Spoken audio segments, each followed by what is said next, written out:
Tibet was an independent country in 1949. They had a distinct language, culture, their own military, their own economic system. And after Mao consolidated power in China, his first goal was to take over Tibet. Things got much worse in Tibet, especially during the so-called Cultural Revolution in the 1960s. In Tibet, it meant an attempt to basically completely destroy Tibetan culture. Almost all the monasteries were destroyed in this period. Many thousands of monks and nuns were arrested, as well as lay people.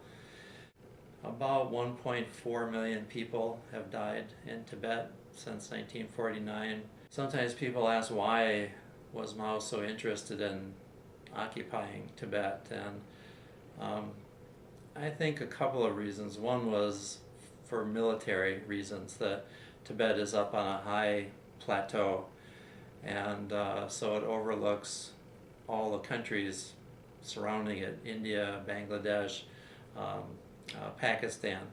Today, there are more nuclear weapons in Tibet than any other place on Earth, as an example. And the other reason was economic. Tibet is a huge country. It's more than half the size of the United States, and very rich with minerals. And today the Chinese are very vigorously extracting a lot of wealth, mineral wealth, from Tibet.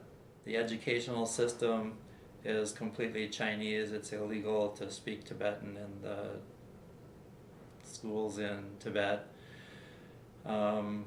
It's illegal to have a photo of the Dalai Lama, for example. You can be thrown in jail if you're caught possessing a photo.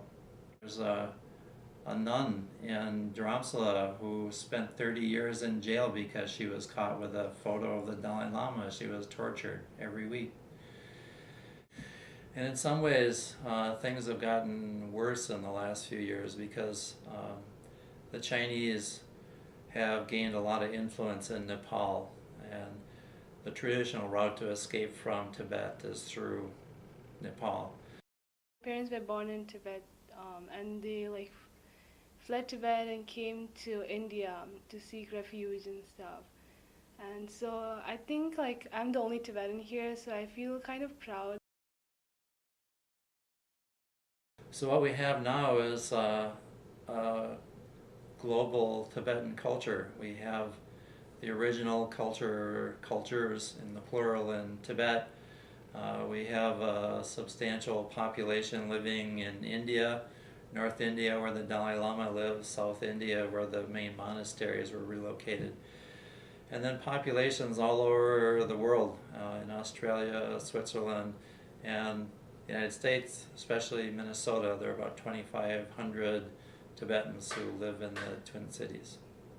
A large part of the inspiration for the conference at Gustavus is to focus on this Tibet behind the Dalai Lama, this extraordinary experiment in democratic culture that deserves to be better known. And it isn't, in a way, just because of the celebrity of the Dalai Lama.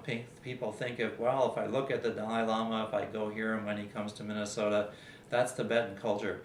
And it's true, he's a unique, extraordinary person. But this conference is asking people to kind of look beyond that and see what Tibetan culture is beyond that. The woman who's going to be our keynote speaker, Dr. Beat Tsering, is the president of the Tibetan University.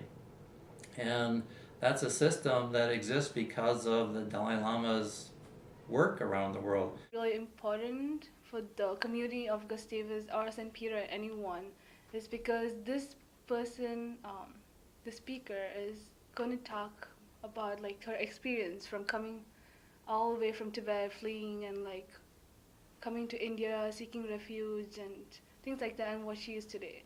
So it's just one of the story you guys will be hearing, but at the same time it's many people they're still doing. We living in a freedom country. We don't know much. We don't value human rights and things like that much. But in Tibet, like, it's like they know much better than us. So they urge for it better, like more. So I think Tibet will have independence in the future. I think you could apply it to the Tibetan issue. You can apply it to anything, in like when you are not given the freedom or like not given the rights to do what you want, and rather like have to follow rules and stuff. How would you feel? It's exact same thing.